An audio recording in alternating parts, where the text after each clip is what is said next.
le beau temps de la présence du Seigneur. Alléluia. Et c'est pourquoi je voudrais que tu acclames encore le Seigneur Jésus. Alléluia.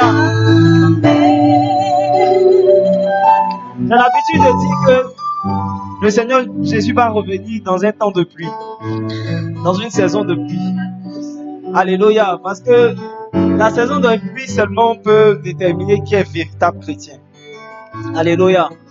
Et vous savez, pour bien comprendre cette histoire, cette affaire, c'est de considérer que dans les saisons des pluies, tu peux avoir un examen, tu peux avoir un entretien dans une entreprise.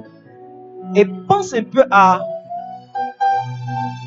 au comportement, à la réaction que tu aurais si tu dois passer le bac dans un temps de pluie. Il pleut fortement et tu dois sortir pour aller composer. Je bénis le Seigneur pour ta vie. Regarde ton voisin, dis voisin, je sens que tu es un véritable chrétien. Regarde un voisin, dis voisin, vraiment, tu as vraiment attrapé le Seigneur Jésus. Alléluia. Mais je te le dis pour la suite. Il se peut que la pluie soit telle que tu ne peux même pas sortir de ta maison. Mais parce que tu considères que le Seigneur est important. Parce que tu considères que venir dans sa présence, c'est quelque chose d'important. Ah oui, je vois quelqu'un braver le temps, braver la pluie, braver les saisons. Pour être dans la présence du Seigneur. Acclame le Seigneur si c'est de toi que je suis en train de parler. Alléluia. Je voudrais que tu regardes bien aimé et que tu dises: je suis très content de te voir ce matin. Regarde quelqu'un, partage ta joie avec une personne. Alléluia. Assieds-toi dans la présence du Seigneur. Seigneur, merci parce que tu es là. Merci parce que tu nous parles ce matin. Merci pour ta présence qui se fait sentir. Merci pour ta présence qui est en train de se mouvoir dans ce lieu. Merci pour ta présence que nous sentons de façon beaucoup plus forte. Au fur et à mesure, Seigneur, que nous nous approchons, Seigneur, vers ta parole. Seigneur, nous sentons une plus grande présence de Dieu. Nous sentons une plus grande onction. Nous sentons qu'il y a quelque chose qui est en train de se passer. Nous sentons cet esprit de Dieu, Dieu se rapprocher de nous. Seigneur, là où nous nous trouvons, dans la rangée spécifique dans laquelle nous nous trouvons, à cette chaise spécifique, il y a une telle présence de Dieu. Il y a une telle onction de Dieu. Peu importe, Seigneur, comment est-ce que nous étions venus, peu importe l'état de nos cœurs, peu importe la réalité avec laquelle nous étions venus. Oh oui, ta présence en train de nous décharger. Je vois, Seigneur, la tristesse d'une personne. Seigneur, fais le lâcher, le libérer. Je vois un fardeau. Seigneur, libérer une personne. Parce que ton onction est là. Parce que ta présence est là. Parce que tu es présent, Seigneur. Alors les fardeaux sont brisés. Alors les chaînes, Seigneur, sont rompues. Alors, Seigneur Jésus-Christ de Nazareth, les jours sont totalement détruits. Seigneur, nous voyons ta présence se répandre. Nous voyons ta présence nous toucher. Nous voyons ta présence, Seigneur, libérer une atmosphère. Libérer une atmosphère. Oh, que nous aimons le Seigneur. Oh, que nous aimons le Saint-Esprit. Oh, que nous aimons la saison dans laquelle il nous introduit. Oh, nous voulons célébrer. Nous voulons célébrer. Nous voulons célébrer le Saint-Esprit pour cette merveilleuse présence de Dieu. Oh, Seigneur. Merci, merci d'être là. Merci d'être là. Alléluia. Gloire à Jésus. Je crois que le Seigneur est en train de nous bénir. Le Seigneur est en train de nous faire du bien. Alléluia. Gloire à Dieu. Et nous sommes en train de parler d'un thème assez parlant, assez important. Nous sommes en train de parler de l'Église. L'Église dans l'esprit de Jésus. L'Église selon le modèle que Jésus a défini. Alléluia. Nous sommes en train de comprendre, lorsqu'on parle d'Église, à quoi est-ce que le Seigneur fait allusion? Qu'est-ce qu'il veut dire lorsqu'il parle d'église? Alléluia. C'est vrai, c'est un mot qui est connu. Quelqu'un dit je vais à l'église. Quelqu'un dit j'ai une église. C'est un mot qui est connu. Mais qu'est-ce que ce mot signifie réellement? Quelqu'un a dit que un texte hors de son contexte est un prétexte.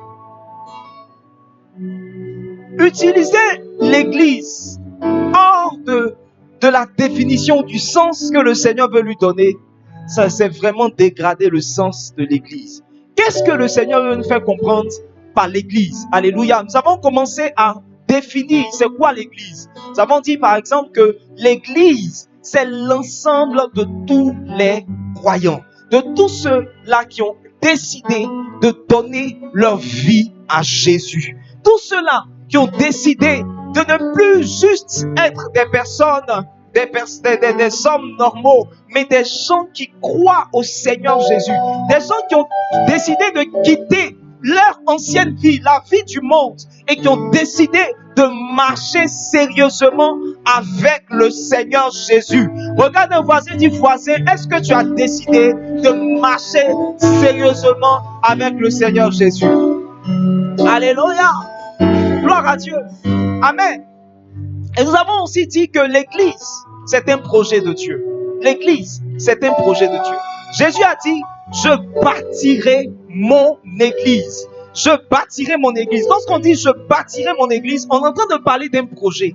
Mais le projet, quand on parle de projet, on parle de quoi? On parle de quelque chose qui se construit. Quelque chose qui n'est pas à l'étape finale du jour au lendemain, mais quelque chose qui se construit progressivement. Alléluia. Gloire à Dieu. Dans une église, on ne fera pas les choses de façon forcément parfaite d'un coup. Mais progressivement, les choses s'améliorent. J'ai dit qu'il y a un thème qui revient toujours lorsqu'on parle d'église. C'est le thème édification. Dis avec moi, édification. Le thème édification, c'est le thème élevé ému. Élevé ému. Élevé ému. Une maison, avant qu'elle ne soit avec sa toiture, avant qu'on ne voit tout ce qui est finition, on commence d'abord par la fondation. Après la fondation, on va commencer à élever les murs, etc., jusqu'à atteindre la toiture, faire la toiture et tout le reste. Alléluia. Donc, de façon spirituelle, nous devons comprendre que lorsqu'on parle d'église, on parle également d'un projet de Dieu. Un projet que Dieu est en train de bâtir. Il dit, je bâtirai mon église. Les choses vont venir progressivement. Il y a des choses que nous ne pouvions pas faire hier, que nous sommes capables aujourd'hui de faire. Il y a des engagements, des programmes, des challenges que nous ne pouvions pas relever hier, que par la grâce de Dieu, nous pouvons aujourd'hui relever. Et je crois que ce n'est que progressivement que nous allons y arriver. C'est pourquoi alors que le Seigneur est en train de parler de ce thème, alors que le Seigneur est en train de nous introduire cette notion, je veux que tu comprennes que les choses vont aller de gloire en gloire. Je veux que tu comprennes que les choses vont s'améliorer. Je veux que tu comprennes que nous allons aller de gloire en gloire, de victoire en victoire, de succès en succès. Oh, quelqu'un me donne un bon amen. Alléluia. Gloire à Jésus. Amen. Nous avons aussi dit que l'église, c'est l'épouse de Jésus. L'église, c'est l'épouse. En fait, l'église, c'est la femme de quelqu'un. Alléluia. L'épouse de Jésus. Alléluia. Et donc, on a fait comprendre que la façon dont on se comporte dans l'église, la façon dont on prend l'église, c'est de cette même manière qu'on prend Jésus. Alléluia.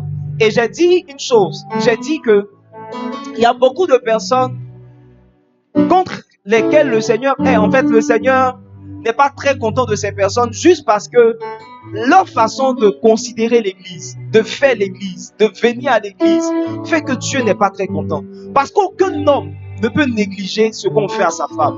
Si tu négliges la femme d'une personne, c'est comme si tu étais en train de négliger cette personne.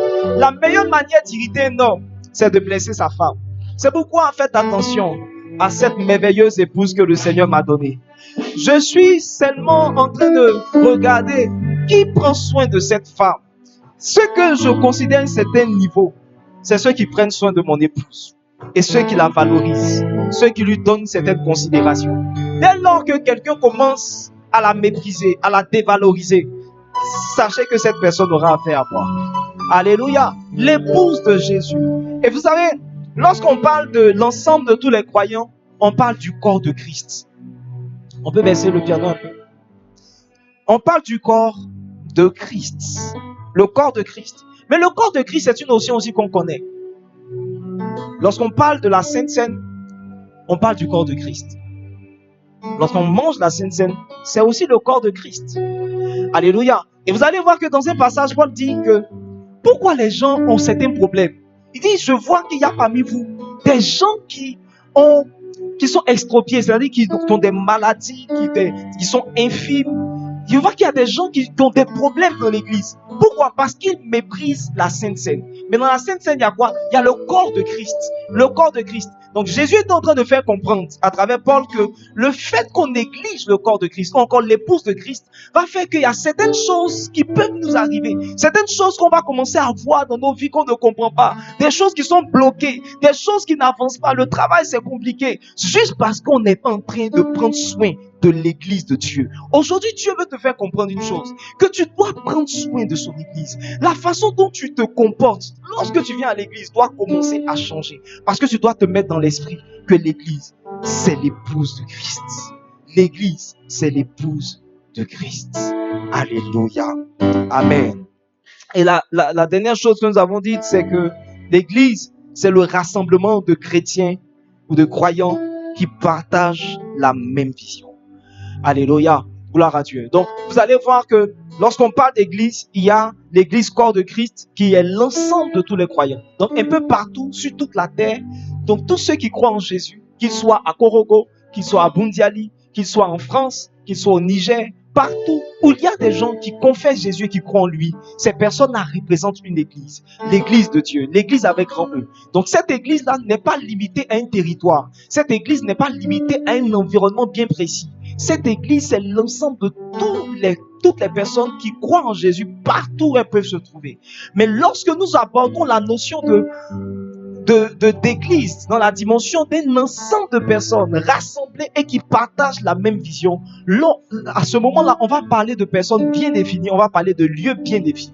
Et c'est pourquoi on va parler également de certaines églises, par exemple, bien situées dans certains endroits, comme dans la parole de Dieu, on parlait de l'église d'Éphèse, on parlait de l'église de Corinthe, on parlait de l'église de Thyatire, on parlait de l'église de certaines églises dans certains endroits. Donc c'est là qu'on va voir que à certaines églises sont rattachés certains noms. On dit l'église de Thyatire. Donc l'église de Thyatire, on rattache le mot Thyatire à l'église. Alléluia. Donc c'est pour cela que vous allez voir que maintenant, en développant la notion d'église, on ne parle plus seulement de l'église qui était à Jérusalem, mais on parle aussi de l'église sacerdoce royale. Alléluia. L'église Glorious Church. Alléluia. On parle de l'église centre chrétien de réveil. Alléluia. On parle de l'église méthodiste, etc., etc. Donc, on va voir que maintenant, certains noms seront rattachés aux églises. Et pourquoi? Pourquoi cela? Certaines personnes jugent que c'est pas normal qu'on donne des noms aux églises. Non, c'est normal. On a donné plusieurs raisons pour lesquelles le Seigneur permet, ou le Seigneur même veut qu'on puisse donner des noms aux églises. On a vu Jacob qui a fait une expérience avec Dieu, où Dieu l'a visité, il a vu une échelle. Et il voyait que le Seigneur se déplaçait. En fait, des anges montaient et descendaient. Lorsqu'il a fait ce songe, il était tellement marqué que, à un certain moment, il s'est réveillé et il a dit, ce lieu-là est redoutable. Parce que Dieu est dans ce lieu. Dieu habite dans ce lieu. Dieu est dans cet endroit. Et il va dire finalement, ce lieu-là s'appelle Bethel. Bethel qui signifie la maison de Dieu. Donc, en fait, Jacob va appeler un lieu Bethel. Parce que pour lui, Dieu était dans ce lieu. Dieu se manifeste. Dieu est Emmanuel. Dieu avec nous. Il habite au milieu de son peuple. C'est la révélation que Jacob va avoir de Dieu. À un autre moment, Jacob va appeler un autre lieu Péniel. Péniel pourquoi? Il dit Péniel parce que j'ai vu Dieu face à face et mon âme a été restaurée. Lorsque donc certaines personnes ont certaines expériences avec Dieu, certaines révélations de Dieu, à un certain moment, ils vont rattacher une manifestation de Dieu à l'église que le Seigneur leur appelle à élever. Alléluia. Est-ce que tu es avec moi ce matin? Je ne sens pas que tu es là ce matin. Je ne sens pas que tu es là ce matin. Oh, si tu es un voisin qui est fort, remue-le, bouscule-le et dis voisin, je ne te sens pas ce matin. Alléluia. Gloire à Dieu. Et nous avons dit également que au-delà du fait que nous voulons, le Seigneur veut révéler une dimension de sa personne, c'est pourquoi il rattache des noms à certaines églises, mais également pour créer un esprit d'appartenance. Un esprit d'appartenance. La chose de tout le monde n'appartient à personne. Je dis la chose de tout le monde n'appartient à personne. Quand on dit tout le monde va le faire, personne ne le fera. Alléluia. Gloire à Dieu. Amen. Donc Dieu ne veut pas juste qu'on parle de l'église de Dieu répandue un peu partout. Mais Dieu veut qu'on puisse parler de ton église. Regarde ton voisin, dis ton église à toi. Vous savez, si nous tous, nous sommes dans la grande église, finalement, ça n'appartient à personne. Personne n'en prendra soin. Mais lorsqu'on dit église sacerdoce royale, lorsqu'on dit l'église ceci, tu dis c'est mon église. Alléluia. Regarde un voisin, dis Saro, mon église. Si le voisin ne sourit pas, c'est qu'il est bizarre. Regarde-le, dis Saro, mon église. Alléluia. Pour que chacun puisse commencer à se reconnaître et commencer à y travailler sérieusement. Alléluia. On a pris l'exemple de Paul qui se reconnaissait. C'était un apôtre. Paul, c'est un apôtre. Quand on parle d'apôtre, on parle de quelqu'un qui est envoyé. Donc quelqu'un qui est appelé à aller de lieu en lieu. Qui n'est pas appelé à être dans un lieu précis. Mais Paul a fait son église. Et nous avons compris que l'église, c'est comme une base militaire. C'est comme un lieu où on reçoit l'équipement. On reçoit l'orientation. Parce que lorsque, dans une base militaire, les généraux, les commandants de base vont donner des directives. Vous dites, voici comment on fait. Voici comment on va donner non seulement des armes, mais vont aussi donner des directives, des plans de guerre. Lorsque tu as une église, lorsque tu viens les dimanches, lorsque tu viens les jours où cette église se réunit, cette église te donne quelque chose par rapport au challenge que tu as, par rapport à ce que tu dois affronter dans un domaine de ta vie. Souvent, on n'est pas forcément en train de parler du travail, mais ce qu'on est en train de dire, en train de renforcer la foi d'une personne par rapport à son travail. La présence de Dieu que tu rencontres dans une église te donne une certaine force, te donne une certaine capacité pour pouvoir véritablement affronter des défis. C'est pourquoi les dimanches, c'est un jour que tu ne dois pas rater. Les dimanches, tu dois t'obliger d'être là. Parce que l'onction, l'énergie que tu reçois les dimanches va déterminer comment est-ce que ta semaine sera. Je suis en train de me poser beaucoup de questions pour ceux-là qui ne sont pas venus ce dimanche. Je me pose la question de savoir comment leur semaine sera. Parce que l'énergie, l'onction que tu dois recevoir pour affronter les challenges de la semaine, tu la reçois les dimanches. Tu ne dois plus jamais rater de culte. Alléluia. Reçois une onction multipliée ce matin. Quels que soient les challenges que tu feras, auquel tu feras face cette semaine, je déclare que la force de Dieu t'accompagnera. Je vois les challenges être relevés. Certaines personnes vont composer cette semaine. Je vois la grâce de Dieu les accompagner. Je vois la force de Dieu les accompagner. Vous savez, je vais prier aujourd'hui pour les élèves en classe d'examen. Et vous savez, l'une des choses importantes, c'est l'assurance avec laquelle tu vas. C'est pas toujours une question de ce que tu as bossé, mais c'est sur qui tu comptes. Vous savez, il y a des gens qui comptent sur leur pédia. Donc, eux, quand ils n'ont pas bossé, mais ils sont serrés. Vous comprenez un peu? Donc, en réalité, c'est pas ce que tu as bossé qui détermine la chose, mais c'est sur quoi tu comptes quand tu t'assois au bac. C'est sur quoi tu comptes. Regarde un voisin, dis voisin, tu comptes sur quoi? Je vous ai conté mon histoire quand j'étais en terminale. J'étais en train de bosser dans ma chambre.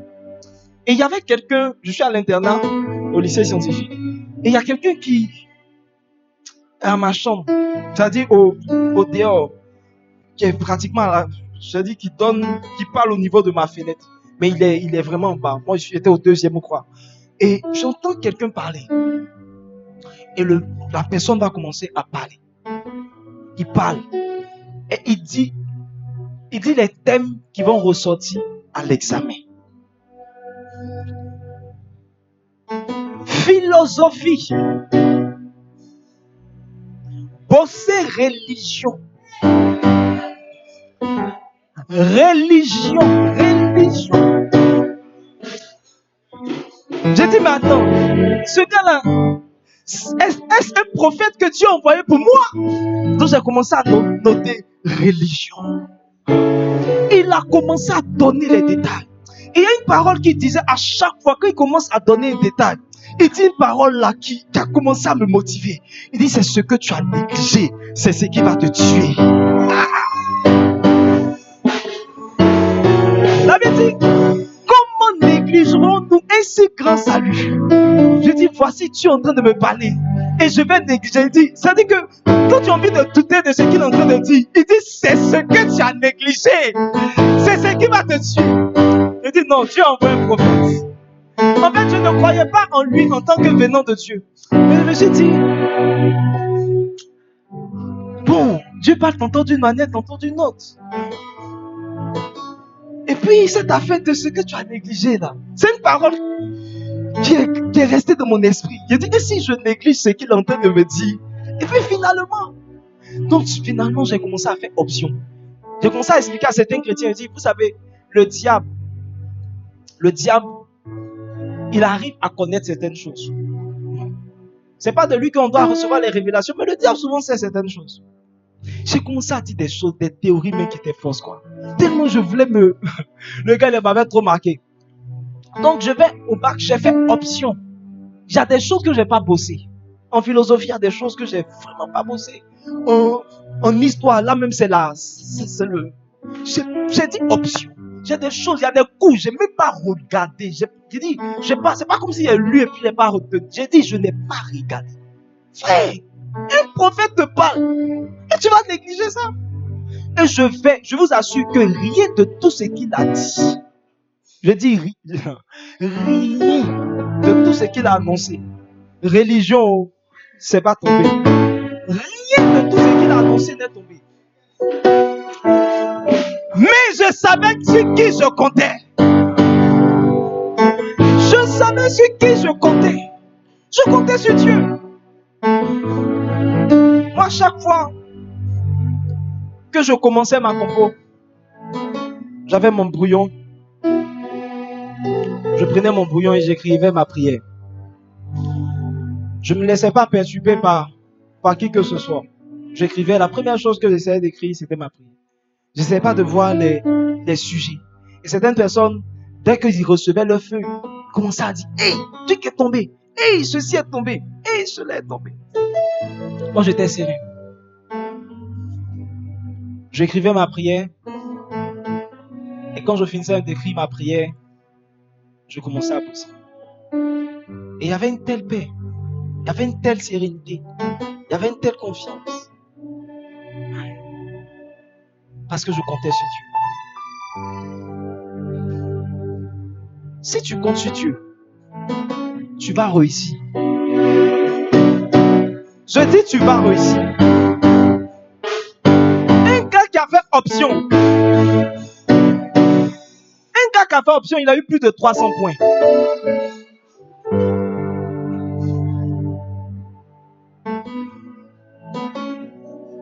Si tu comptes sur Dieu, tu vas réussir.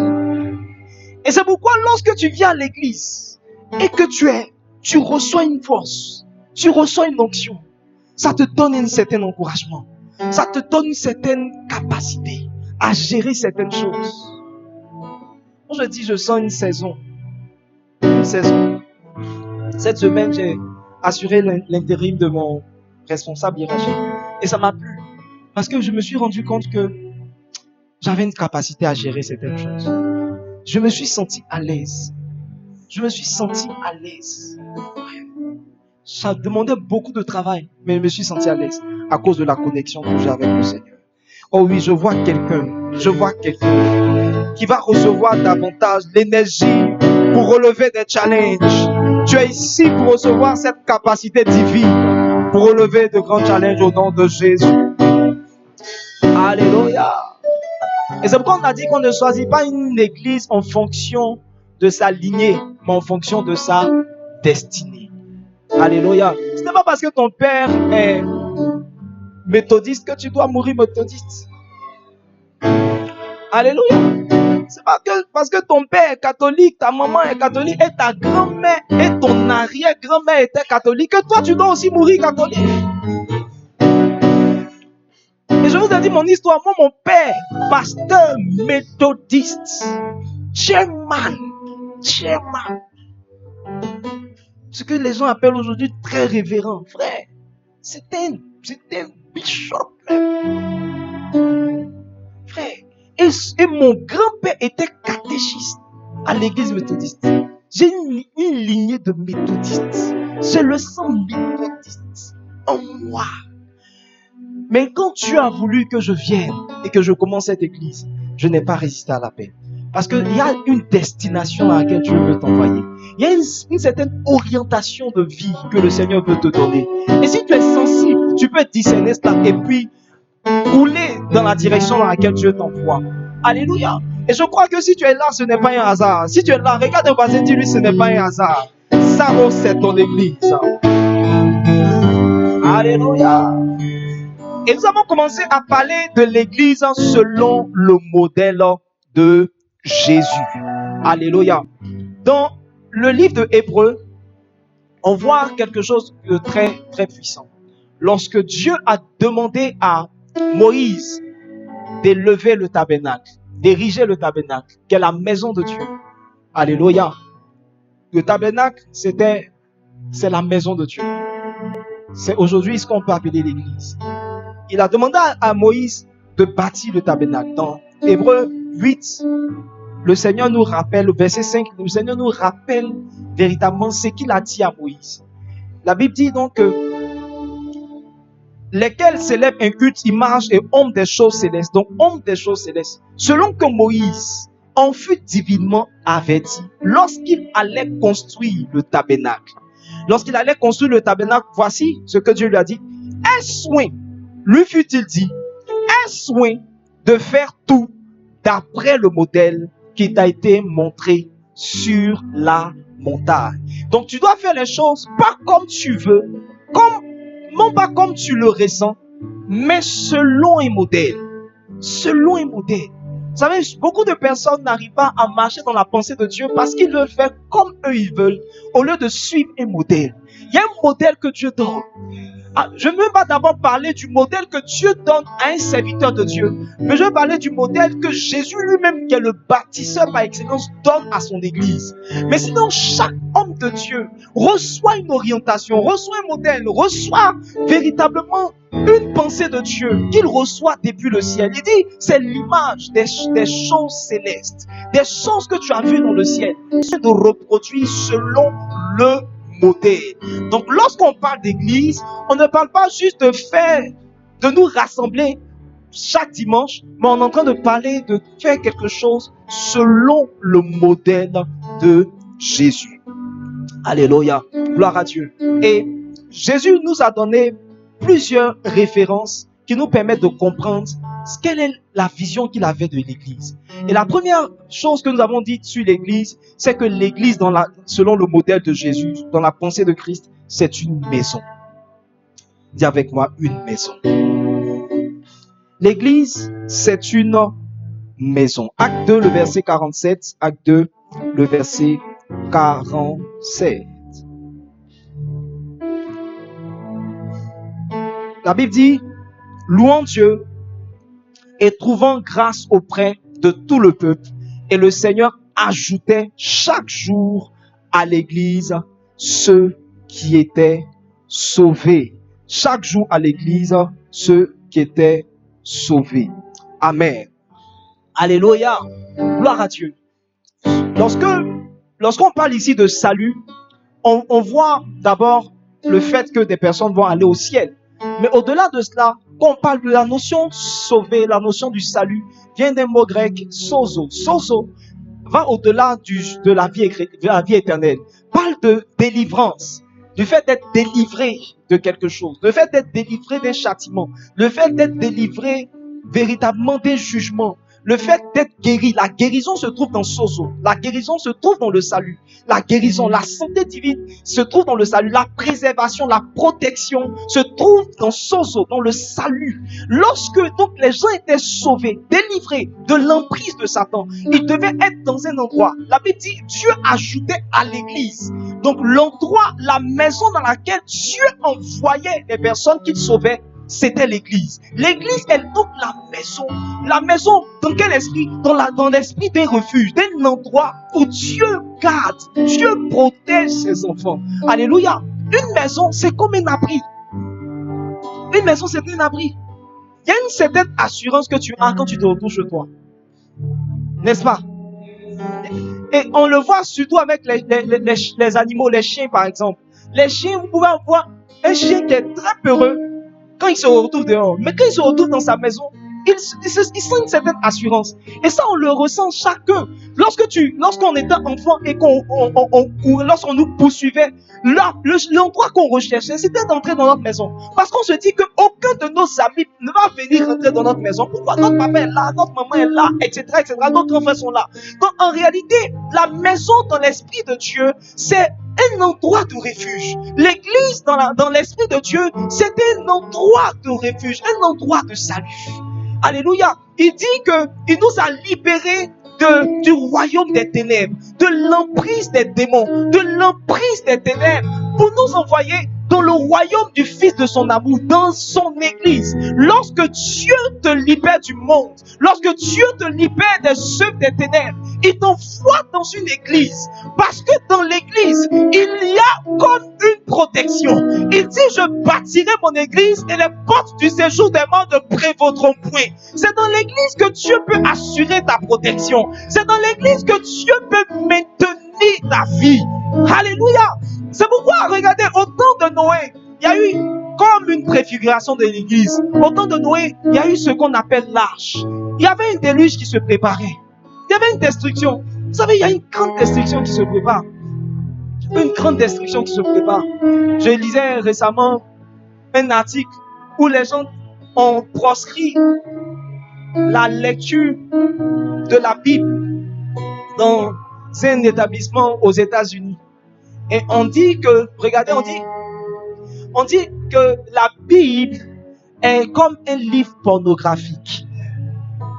La raison pour laquelle donc ça a été proscrit, c'est qu'ils jugent que la Bible est un livre pornographique parce qu'il présente des scènes obscènes, des scènes comme l'inceste. L'inceste, vous allez retrouver l'inceste dans la Bible. Vous allez retrouver des mariages, des trucs, des associations qui ne sont pas très bien. Vous allez retrouver par exemple le fils de David qui a couché avec les concubines de son père sur le toit. Donc ils jugent que la Bible est un livre pornographique. Frère, on est dans quel monde même?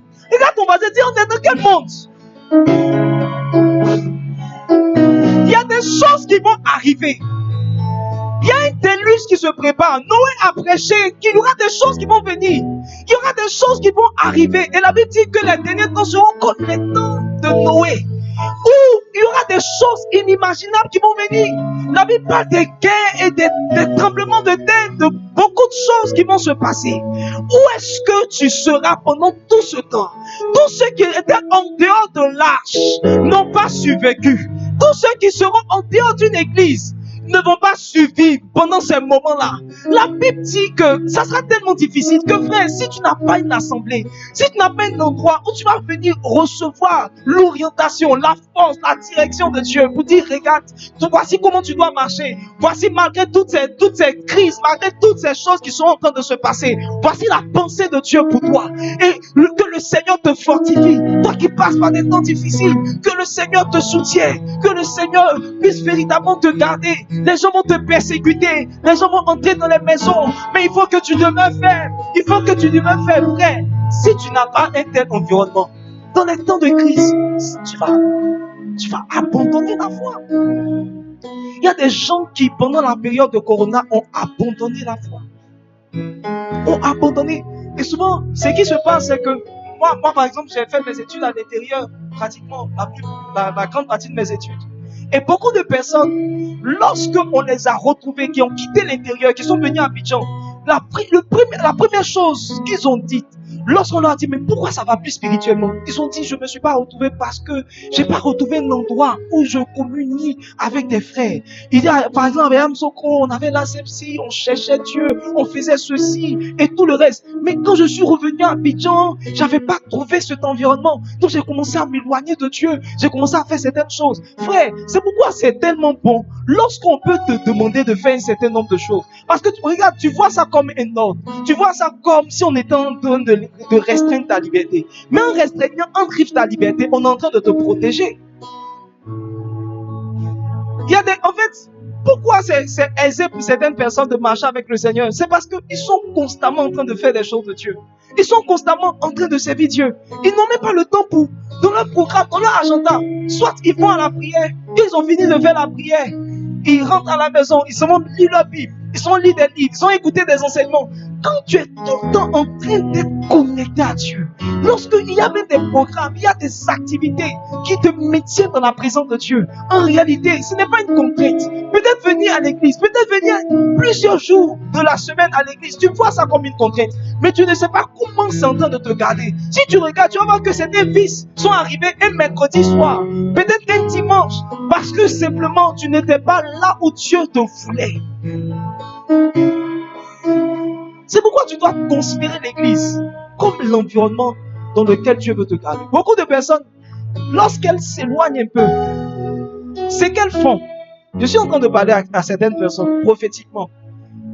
Certaines personnes peuvent témoigner que un petit temps où ils sont relâchés, ils ne sont pas venus à l'église, c'est qu'ils ont fait pendant cette période. Regarde un voisin, dis voisin, est-ce que c'est pas de toi que le pasteur est en train de parler?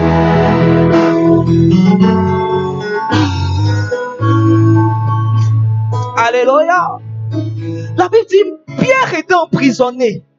Dans Acte 12, le verset 5. Mais l'église est en train de prier pour lui. Il y a des situations que tu peux vivre. Mais parce que quelqu'un prie pour toi. Parce qu'il y a une église. Je me pose la question de savoir, quelle serait devenue ma vie s'il n'y avait pas des gens qui priaient pour moi?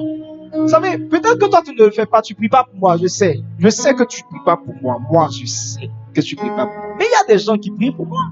Il y a des gens qui prient pour moi. Où sont ces gens-là qui prient pour moi?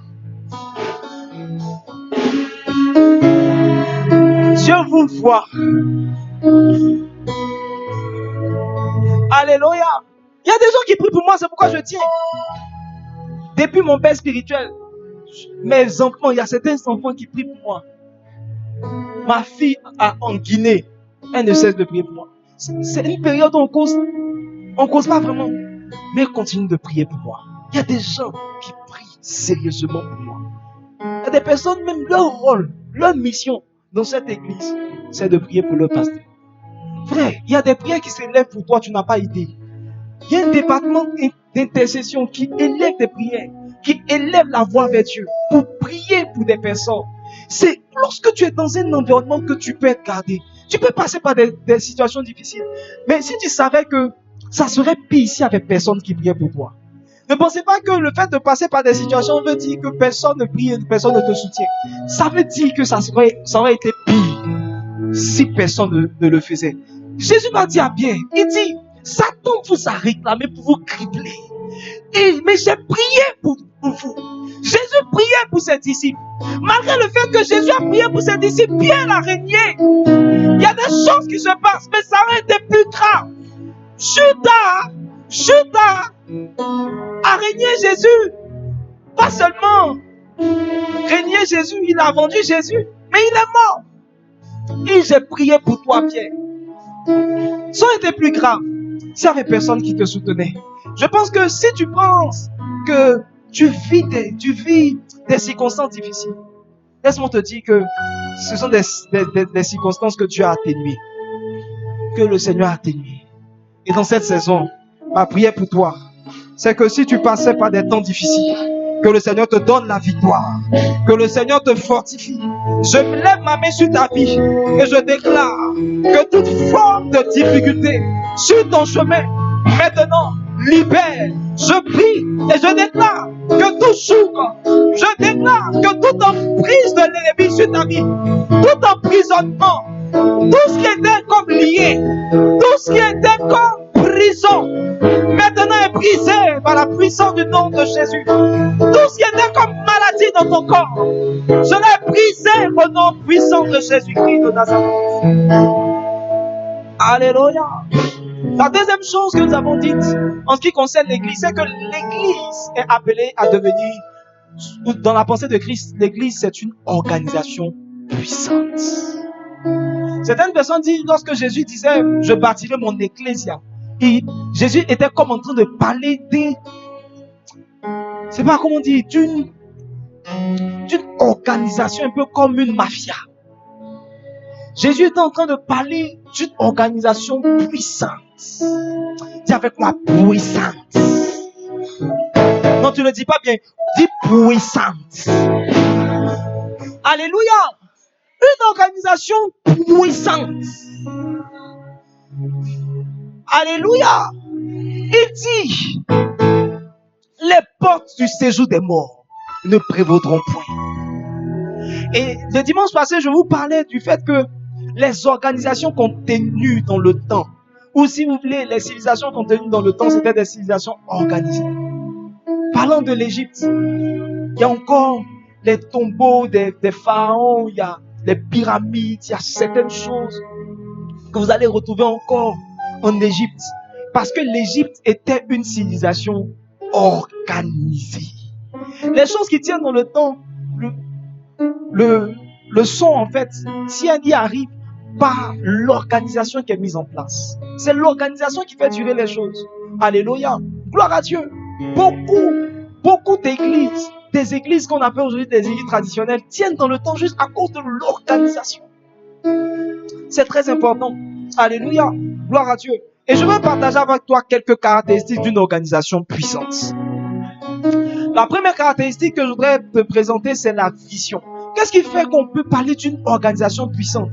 C'est une organisation qui a une vision. Et Jésus a dressé la vision de l'Église.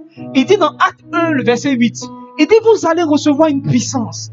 Le Saint-Esprit survenant sur vous. Et vous serez mes témoins à Jérusalem, dans toute la Judée, à Samarie, jusqu'aux extrémités de la terre. Alléluia. Il parlait d'une église qui allait se répandre. Il parlait d'une église qui n'allait pas rester dans un seul endroit. Une église, la vision que Jésus avait de l'église, c'était une église qui allait se répandre partout. Une église qui allait répandre le règne de Dieu. Une église qui allait répandre la puissance de Dieu partout. Une église qui allait amener les gens à être sauvés. Des gens qui étaient sous l'emprise de Satan à être sauvés. C'est ça l'église. La vision de l'église, c'est de sauver des hommes. La vision de l'église, c'est de gagner des âmes. La vision de l'église, c'est de libérer des captifs.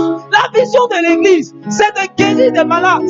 La vision de l'église, c'est de se répandre partout. Partout le besoin se fait sentir. Le Seigneur veut étendre son règne sur toute la terre. Le Seigneur veut étendre son règne sur toute la terre. C'est pourquoi lorsqu'on parle d'église, on est en train de parler de l'instrument de Dieu pour répandre son règne sur toute la terre. L'église c'est ça.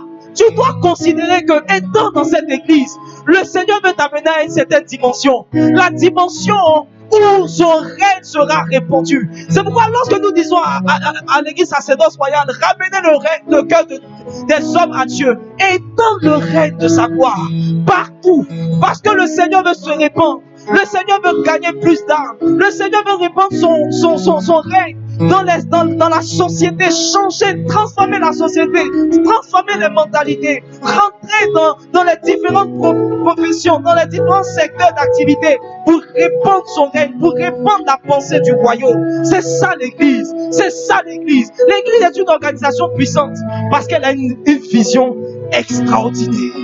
La vision de gagner des âmes. La vision de se répandre. Si tu es dans cette église, tu dois savoir que tu n'es pas là par hasard. Tu es là pour permettre au règne de Dieu de pouvoir s'étendre.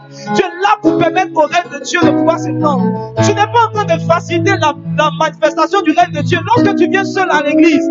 Pour que le règne de Dieu puisse se répandre, c'est que tu commences à toucher quelques personnes. Il y a des gens qui viennent de Yopougon par la grâce de Dieu. Il y a des gens qui viennent de Abobo par la grâce de Dieu. Des gens qui viennent de Benjamin, des gens qui viennent de partout. Comment le règne de Dieu peut s'étendre? C'est lorsqu'on va commencer à gagner les âmes un peu partout, dans toutes les communes d'Abidjan, à l'au-delà d'Abidjan, dans les différentes villes de Côte d'Ivoire, à l'au-delà de la Côte d'Ivoire, répandre le règne de Dieu. J'ai une de mes filles en France qui me posait la question, elle dit, ah vraiment moi, je sais pas trop, je me pose beaucoup de questions. Et elle disait, j'aime la chaleur fraternelle, je veux être avec des personnes, je veux les sentir. Et je sais pas, je sens que l'église Sacerdoce Royale est une église qui me fait du bien. Mais j'ai vraiment besoin d'être en chaleur avec des personnes et tout le reste. Et je lui ai dit, regarde, si Dieu te permet de sentir que cette église est ton église, alors reste connecté. Parce que l'église Sacerdoce Royale n'est pas appelée à rester en Côte d'Ivoire. L'église Sacerdoce Royale n'est pas appelée à rester dans un seul territoire à Elinoya. L'église Sacerdoce Royale est appelée à se répandre un peu partout. Laisse-moi te dire, je l'ai dit, laisse-moi te dire que nous allons te trouver en France. D'ailleurs même, c'est sur toi que nous sommes en train de compter pour pouvoir ouvrir l'église de France. Très bientôt, lorsque je ferai des séminaires en France, c'est parce que la vision est en train de se répandre. L'église, c'est quelque chose de tellement puissant. Aujourd'hui, il y a des églises qui sont un peu plus avancées que nous. Comme l'église Lunaire Chapelle qui est en train de se répandre. C'est comme un royaume. C'est un royaume qui se répand partout. L'église est en train de se répandre partout. C'est ça la vision de l'église. La vision que Dieu donne à son église. Pas une église qui est dans un seul endroit. C'est pourquoi tu dois comprendre une chose. Nous sommes dans une vision d'évangélisation. Nous sommes dans une vision de croissance. Nous sommes dans une vision d'expansion. Nous devons gagner des territoires. La dernière fois, le pasteur Jati parlait de ses prochains voyages dans des pays, je crois qu'il doit aller au Canada, etc. Et il disait que par rapport à là où Dieu lui a permis, en fait, Dieu lui a fait la grâce d'arriver, il peut maintenant dire le nombre de personnes. C'est-à-dire que quand il vient quelque part, on lui demande le nombre de personnes avec lesquelles il va venir. Donc il dit, je peux dire, je viens 3 personnes, je viens 4 personnes. Maintenant, les 3 personnes, c'est qui? Il dit, c'est maintenant que ceux qui m'ont fatigué. Il a pris d'abord son protocole, ceux qui m'ont fatigué. Parce que j'ai le droit de dire combien de personnes vont me suivre. Les chants qui ne chantaient pas bien, les instrumentistes qui me fatiguaient. Regarde, quelqu'un dit affaire à suivre.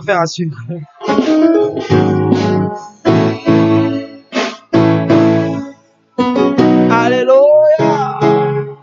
Le deuxième point, c'est l'ordre. Qu'est-ce qui fait une organisation puissante? C'est l'ordre. L'ordre. Ne pas dire Seigneur en anglais, l'ordre. L'ordre. Dis avec moi l'ordre. Donne-moi Acte 6, verset 1. Alléluia. Qui est béni par ce terre. La Bible dit que en ce temps-là, le nombre des disciples augmentant. Oh oui. À un certain moment, l'église primitive va commencer à agir dans la vision de Jésus. Là, elle va commencer à se répandre. J'en viens à cette notion. Le nombre des disciples augmentant.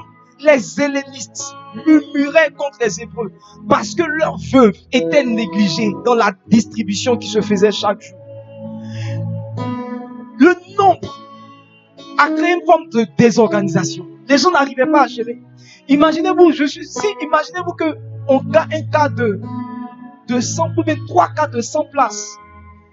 les hôtesses seront perturbées. Ça va créer une forme de désordre. Plus une église est en train de grandir, il y a une chose qu'elle doit travailler à faire, c'est de mettre de l'ordre. Mais en réalité, une église grandit en fonction de l'ordre qu'elle établit. Parce que c'est pourquoi vous allez voir que lorsque Jésus voulait multiplier le pain, il a dit faites-les asseoir, par rangée de 50, par rangée de 10. Il a établi un certain ordre. Parce que pour que la croissance ou la multiplication arrive, il faut qu'il y ait un certain ordre. Vous savez, j'ai compris une chose. Dieu ne multiplie pas dans le désordre. Même les finances. Pourquoi Dieu ne multiplie pas tes finances? À cause du désordre que tu as dans tes finances. Il y a un tel désordre qui fait que Dieu ne peut pas multiplier. Parce que plus il va multiplier, plus il va augmenter le niveau de gaspillage. Plus il va faire en sorte que le niveau de mauvaise gestion soit encore plus visible. Je ne sais pas si quelqu'un me comprend. Alléluia. Gloire à Dieu. Si chaque mois, tu dépenses plus de 90% de ton argent, ou quelqu'un qui a 100 000 francs et qui dépense 90 000 francs, Dieu se dit que si tu te donnes 1 million, tu vas gaspiller 900 000. 900 000 à ne rien faire. Dans ça, tu n'as pas payé dans les 90%, tu n'as pas payé ta dîme. Non, il faut préciser ça. Ne pensez pas qu'il a enlevé sa dîme et puis il a fait d'autres choses. J'ai dit, dans ça, il n'a pas payé offrande. Il y a des gens qui, lorsqu'on fait offrande, c'est là qu'ils sont disposés. Non, parce qu'ils sont en prière. Frère, pardon, il faut commencer à prier. Quand on va finir le message, il faut prier, il faut te relâcher. Au moment des offrandes, il faut donner. Quand Dieu voit la mauvaise gestion dans ta vie financière, il n'a pas envie de te donner plus. Il n'a pas envie de te donner plus. C'est pourquoi vous devez comprendre une chose. J'aurai l'occasion de parler un jour. Mais il y a une gestion financière qui est extrêmement importante. Il y a une gestion financière qui est extrêmement importante, qui va favoriser la multiplication. Il n'y a pas d'ordre. C'est pas le montant que tu gagnes qui est le plus important. C'est l'ordre que tu établis. Tu peux gagner 30 000. Regardez nos parents. Nos parents. Regardez ce qu'ils ont réalisé. Nos parents. Ils ne gagnaient pas beaucoup. Ils ne gagnaient pas beaucoup. Récemment, je causais avec un de nos chauffeurs. Il disait que, je ne sais pas, ici, il gagnait, 37 000, bien quoi. Frère, 37 000, tu as fait quoi avec? Les gars ont fait des choses. Des secrétaires, aujourd'hui, qui ont des maisons. Des instituteurs, qui ont des maisons. Des ingénieurs, qui n'ont rien. Je ne sais pas à qui je suis en train de parler. Et donc, regardez ce que Dieu dit dans 1 Corinthiens 14, le verset 33, ça m'intéresse.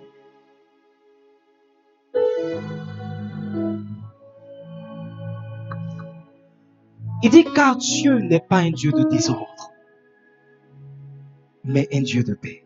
Comme dans toutes les églises des saints. Dieu n'est pas un Dieu de désordre, mais un Dieu de paix. Comme dans toutes les églises des saints. Vous savez, Dieu ici n'a pas dit un Dieu d'ordre, il dit un Dieu de paix. Parce que l'ordre va créer une forme de paix. La paix est le symbole qui est un ordre quelque part. Lorsque tu manques de paix, c'est parce qu'il y a un désordre quelque part. Lorsque ton propriétaire, toi qui es locataire, t'appelle, tu n'es pas en paix parce qu'il y a un désordre qui s'est établi. Lorsque ton ami avec qui tu as emprunté de l'argent t'appelle, tu n'as pas envie de décrocher, il n'y a pas la paix dans ton cœur. Il t'a dit qu'il va t'appeler le 15. C'est dans combien de jours là? Tu n'es pas serein parce qu'il y a un désordre qui s'est établi. Il dit c'est un Dieu de paix, un Dieu d'ordre, comme dans toutes les églises des saints. Si c'est une église des saints, il faut qu'il y ait de l'ordre. Vous savez, les gens négligent l'ordre. Les gens se disent que l'ordre c'est pas important. Ce qu'on doit faire, c'est prier. Qu'on vient, qu'on commence depuis le matin. Un dirigeant est là. Et puis, On commence à prier. Ripakanto lobos. Oh! Bien-aimé, je ne te sens pas. Tu peux commencer à prier un peu partout. Ceux qui veulent monter un peu sur la chaise, monter. On va élever le règne de Dieu. Frère, si tu peux, soulève ta chaise, jette ta chaise. Le Saint-Esprit de Dieu, il n'aime pas quand les choses sont trop organisées. L'Esprit de Dieu aime le désordre. Il y aura un désordre tout à l'heure. L'Esprit de Dieu. Et quand ils viennent dans ce genre d'église qui sont organisées, ils se disent, est-ce que l'Esprit de Dieu se manifeste même? Est-ce que le Saint-Esprit de Dieu est là? Est-ce qu'il est présent? Le Saint-Esprit est là. Si vous regardez, vous allez voir que l'ordre que les apôtres vont commencer à mettre en place va faire que il y a une telle manifestation de Dieu dans la suite. La Bible dit qu'il y a eu, la parole de Dieu a commencé à se répandre à partir de ce moment où ils ont commencé à établir l'ordre. Dans une église organisée, les rôles sont définis. Il y a des choses. D'abord, on ne fait pas ce qu'on veut. Il dit, Dieu n'est pas un Dieu de désordre. On ne fait pas ce qu'on veut. Alléluia. On ne fait pas ce qu'on veut. On ne s'assoit pas où on veut. On s'assoit là où on nous oriente. Alléluia. On ne parle pas pendant que le pasteur est en train de prêcher. On le suit, on l'écoute. On ne dort pas pendant que le pasteur est en train de prêcher. On suit le pasteur. On ne joue pas avec son téléphone lorsque le pasteur est en train de prêcher. On n'est pas sur WhatsApp pendant que le pasteur est en train de prêcher. Il y a des gens qui sont là et ils sourient. Tu penses que c'est toi qui sont en train d'écouter alors qu'ils viennent de recevoir un message. Regarde un voisin, dis, voisin, sois délivré au nom de Jésus. Tu vois le gars, il est là et puis il sourit.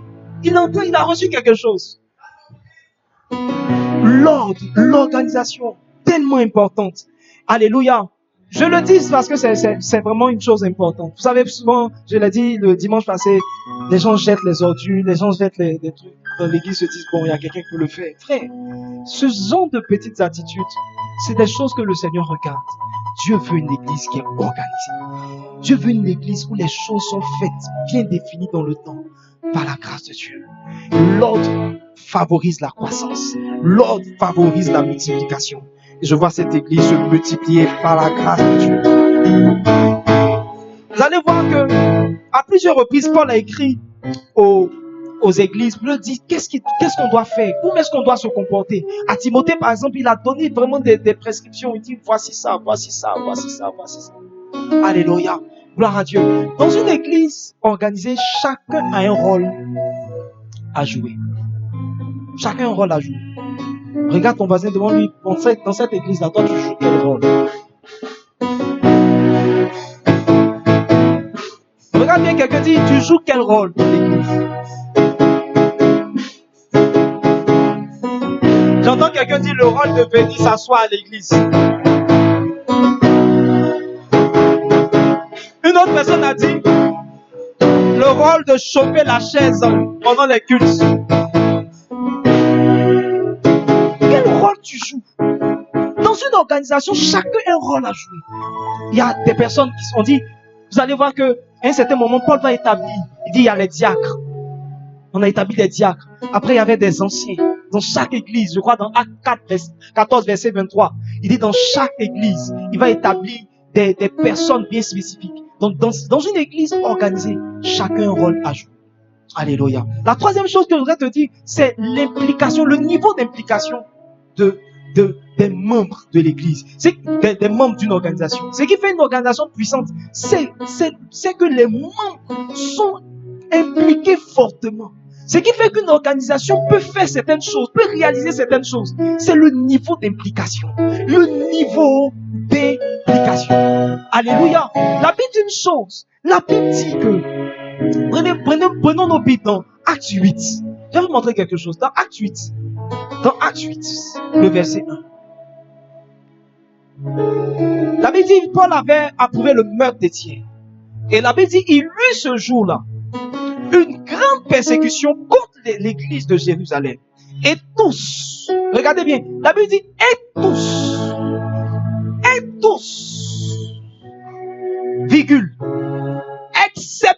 les apôtres se dispersaient dans les contrées de la Judée et de la Samarie. Tous, excepté les apôtres.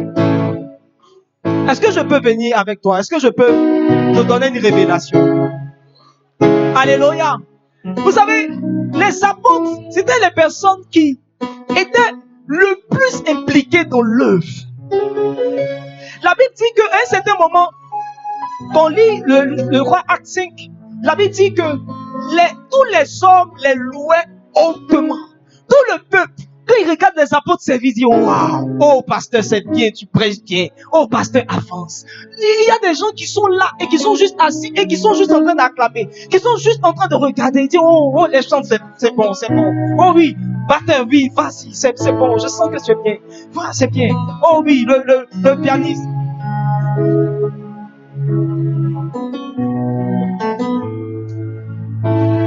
Alléluia.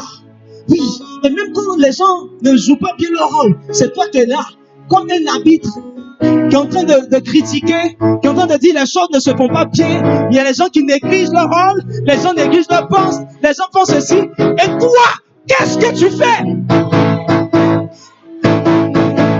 C'est toi qui critiques tout dans l'église, mais toi, qu'est-ce que tu fais? La Bible dit, ils ont été dispersés. Parce que Dieu jugeait qu'ils ne faisaient rien. Ils ne faisaient rien dans l'église. Dieu a commencé à les disperser. Tu sais pourquoi on te disperse? Tu vas d'entreprise en entreprise. Tu sais pourquoi tu vas de problème en problème? Tu sais pourquoi les choses sont dispersées dans ta vie? C'est parce qu'en réalité, Dieu sent que tu n'es pas en train de travailler sérieusement pour l'œuvre du Seigneur. Regardez, laissez-moi vous dire quelque chose. Quelqu'un va dire, mais attends, et les diacres étaient impliqués, et les diacres étaient établis. Vous savez quoi? Dieu jugeait que c'est vrai qu'ils étaient à certaines positions, mais ils ne donnaient pas ce qu'ils devaient donner. Beaucoup de personnes sont à des positions. Quand on va regarder dans l'église, on va dire, bon, tu es dans tel département. Les gens pensent que être inscrit dans un département, c'est ce qui est la chose. C'est le niveau d'implication. Ce que tu apportes comme changement à l'organisation, ce que tu donnes comme évolution à l'organisation, c'est ce qui fait la chose. Qu'est-ce que ta présence au niveau des hôtesses a apporté depuis là? Qu'est-ce que ta présence au niveau des chants a apporté? On ne voit pas. Tu es chante, tu es instrumentiste, tu es formateur musical. On ne voit pas ce que ta présence a apporté. Ce n'est pas ta présence dans le département qui est le plus important. C'est qu'est-ce que tu apportes. Regardez. Les Philippe étaient capables de faire des miracles. Les Étienne étaient capables de faire des miracles. Ils étaient juste en train d'organiser les tables, en train de placer cela. Dieu dit, c'est quoi? C'est ça votre travail dans l'église. C'est ça votre travail dans l'église. Vous êtes en train de placer la sonorisation. C'est ça votre travail. Placer la télé. C'est ça votre travail. Faire des affiches. C'est ça votre travail.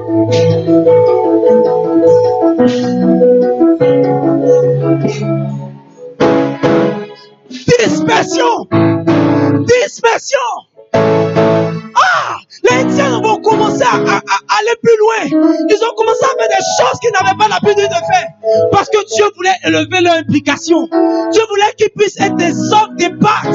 Dieu voulait qu'ils puissent gagner des âmes. Philippe, tu es capable de gagner toute une ville. Qu'est-ce que tu fais derrière la sonorisation?